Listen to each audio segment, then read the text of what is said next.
nezuro vanhu vakaswera vakakwidzwa BP pakabuditswa recording yaThemba Mliswa naRutendo Matinyarara pavakaibuda vachitaura vachidiscussa Themba Mliswa apo paaishoropodza nekushora nekunyeya President Emmerson Mnangagwa achitaura kuti zvoni vakaputirwa muhari nemushonga wana July moyo. Zvinhu izvozvo zvakakonzeresa kutaurika kwazvinhu zvakawanda pakanza mudhara ndakambotraya sekuru kuti timbotaura kuti aiwa but what ko apa boy asi hanza takatoona kuti zvakaendwa zvakatodaro. But after everything ndine zvinhu zvandakazotanga kuona zvakutaurwa nevanhu. For example, there is this guy aiti zvoni, if the voice recording is true, shame on you Themba Mliswa, you are not the right candidate to be close to the president. If the president is truly your brother, why would you speak ill of him privately? Toda vanhu vanomira na president privately and publicly. If we are to be true and honest with ourselves, we need to call a spade a spade. Ndo mashoko anga kubudwa nevamwe. Vamwe vakatanga kutaura kuti Themba Mliswa apedze they were saying 5 hours 6 hours asati asungwa. Vamwe vachiti apedze day. Vamwe vachiti anofanira kusungwa. End of road for Themba Mliswa. So guys, what are we saying here? Is this the end of road for Themba Mliswa? This is the reason why I'm here. Kuti explain vanhu vakaita sana Themba Mliswa, so that imimi in life amumbofe foot makanetsekana nevanhu vakaita sana Themba Mliswa, because nasi muri kuudzwa kuti Themba this Themba that akadhakwa anozodai so, and we are listening. Tirikutarisai muchitaura zvinhu zvakaita seizvozvo because tichiona kuti vana veZimbabwe havanzwisise zvinhu zvinoitika about these guys zvemapoliticians zvakaita sana Themba Mliswa kuti macharacters rudzi. But I want to be very honest with all of you guys. Vanhu vakaita sana Themba Mliswa ndo type varume vaya vekuti wakagara naye paside muchidiscussa something about zvauri kutotaura, anongorekana atongopinza nyaya kuti hurumende ndio iri kukanganisa, wamuona ningi ndiye ari kubhaiza, otanga kutaurisa politics zosingatonzwisisewo, ningi iri kumuona sei, ningi akada. You know, I used to have people like Themba Mliswa in my inbox calling zviri sei iwe ningi wewe manje ari kuzodai so inini I know ndotokutaura kuti even uchitaura nyaya dzichironzo ndotaura nyaya dzepolitics, I can tell kuti uyu munhu uyu mataurira ari kuita politics aya munhu wekuti atori musystem macho, even kana uyu kudhibhisa kwarida kuita arida kutraya kuda kundishinga. So pane issue yaThemba Mliswa ndeye kuti Themba iye pakunorekodana kwaakanoita naRutendo paya ndiye aitotapa information, aida kutonzwa mukana waMarutendo kuti Rutendo wacho ari kumbonyatsotiwo kudii kugadzirira Rutendo bande.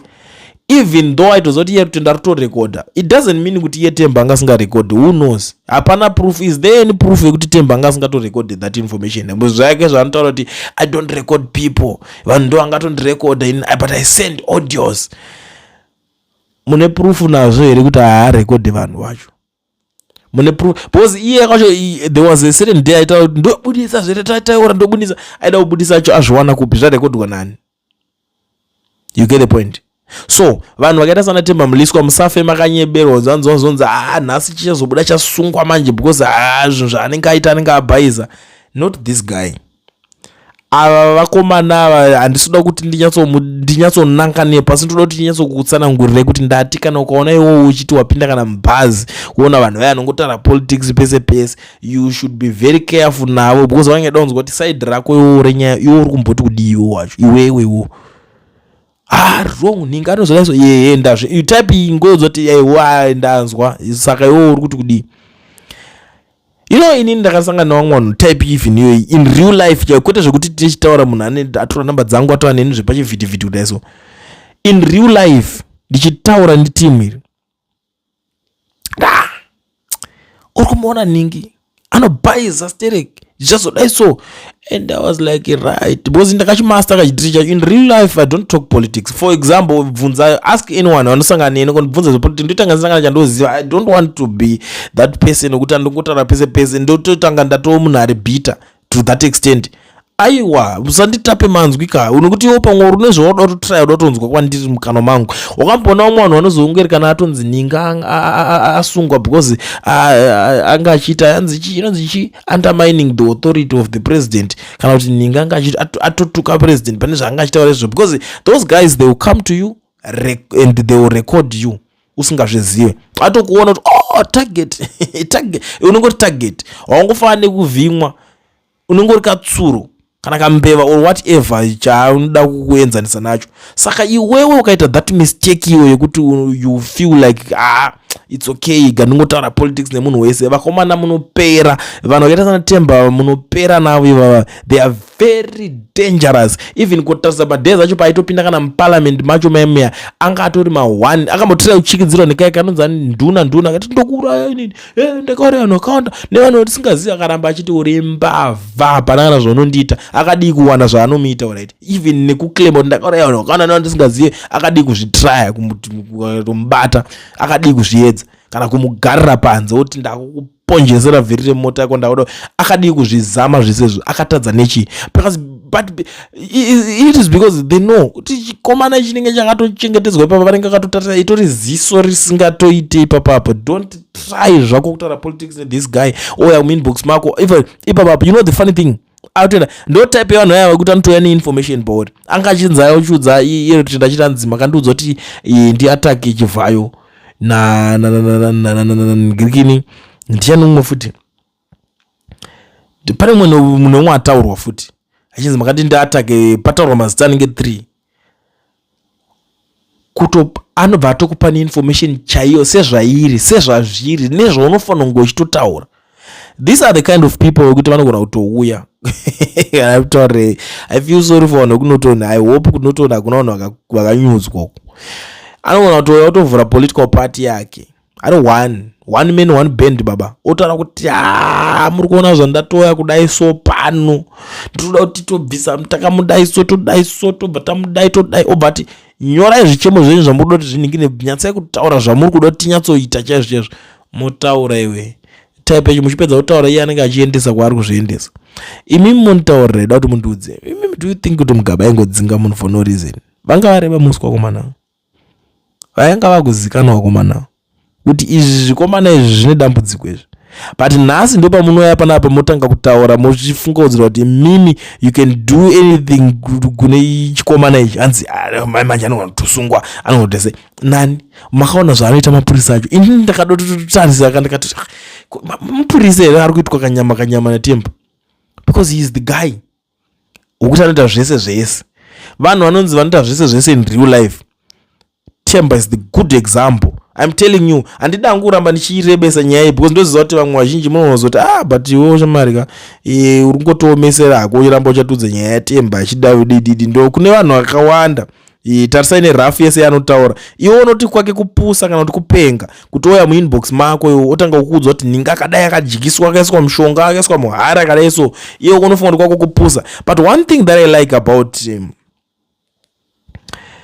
this Rutendo guy is the way he responded to Themba. Rutendo is smart and zvinhu izvi hanzi ndakambozvitaura. Rutendo, wherever you are, I understand that you are watching this video and I know you watch my channel most of the times. You are very smart because the way yaungochihandla conversation uchiti but I thought kuti alright I thought kuti chikata uchingota kuti I thought wakatopona ukatorarama ipapo. That is the reason why nhasi this guy ari kushaya pekukubatira because iwe usafunga kuti marekoding iwo zvawaitaura iwo ndowe murekodha chete iwe uchifunga kuti iye haana recording. Iye recording yake haana recording yekutambisa yekuti ndongoti ndakuilikisa ndakutoiganda kwanhu. He doesn't do that. Ukaona type yakurekodha but why achitambira kumainbox stereki but in public achibuda achita yaari kuita iwe imimi. So are you guys telling me kuti Mundarageza was lying pakati yoThemba Mliswa waenda kuma office aidi ukanotora mari kumufunga kuti Mundarageza ngasingazive zvaitaura? Are you telling me kuti vangasingazive? Alright, baba vake Themba uchipa vakafa kunhamo kwavo baba wacho kwakatoya id kunhamo kwababa waThemba So munofunga kuti idi yakangobva from nowhere kungonofa iwe akambouya here kunhamo kwako. Imi vanhu vazhinji munosapota ZANU-PF muri panapa imi. Makambofambirwa naye mudhara kumba kwenyu kana kwakatoitika zvinhu zvihombe makambomona achiuya but kurufu rwababa vaThemba akaenda. Ask yourself kuti why. Saka musati mataura zvimwe zvese kuti anozosungwa akomana. I want you guys to understand these people ndo vakangofana munhu andati anotanga chero political party otouya ototanga totoona kuti vanhu vanonetsa ndanani vane maideas ekupedza chaiyo munhu ndeapi vototanga kushanda on that maideas yokuti kune idea yakadai so wainzwa idea yakakura iyi toimisa sei nekuti munhu yakamuka pati atirarame. Zvamunozoitawo neinformation ndichaziva asi ndatokuudzai nenyaya yaThemba Mliswa. I don't want you guys kuti nhasi mauya matombo ndoona inini ndichitokulecture ndichikuudzai nyaya idzi mangwana ndozonzwanzi pawanda mavictims unozotozvishaya kuti ndatosvika apa ndatonzwa iso. It's not good. Anyway, let's meet in the next one. Zvingatonetsa.